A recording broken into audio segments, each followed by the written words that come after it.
पले करनी चाहो बातो पल अब ही जरूरी सुन ले हाथ नहीं के घोपल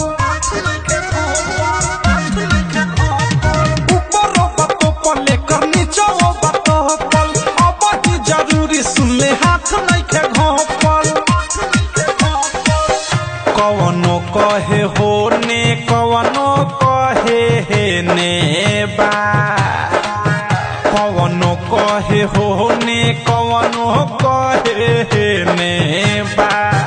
तो लोकेशन चालू कर एकर ढोरी के ने बा तो लोकेशन चालू कर एकर ढोरी के ने बा तो लोकेशन चालू कर एकर ढोरी के ने बा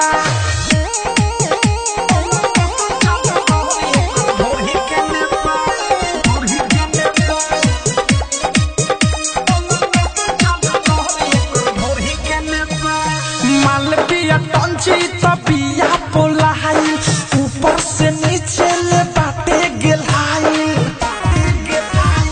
मालविया टंची तबिया पोलाई ऊपर से नीचे ले बाटे गेलाई लागताटे महालई पियो रछेने बा लागताटे माल ई पियो रछेने बा तो लोकेशन चालू कर एकर ढोरी के ने बा तो लोकेशन चालू कर एकर ढोरी के ने बा तो लोकेशन चालू कर ढोरी के ने बा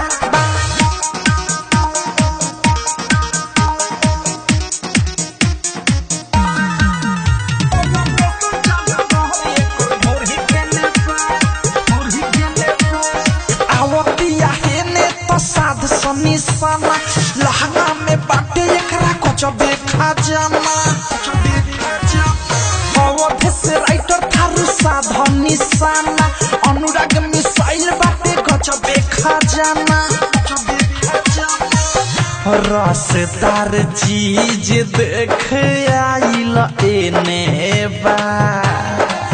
रसदार चीज देख आइल एने बा तो लोकेशन चालू कर एकर ढोरी के ने बा तो लोकेशन चालू कर एकर ढोरी के ने बा तो लोकेशन चालू कर ढोरी के ने बा RCM म्यूजिक न्यू ऐप अभी डाउनलोड कीजिए हमारे गूगल प्ले स्टोर से और पाए भोजपुरी लोकगीतों का एक से बढ़कर एक ऑडियो वीडियो सॉन्ग बिल्कुल मुफ्त।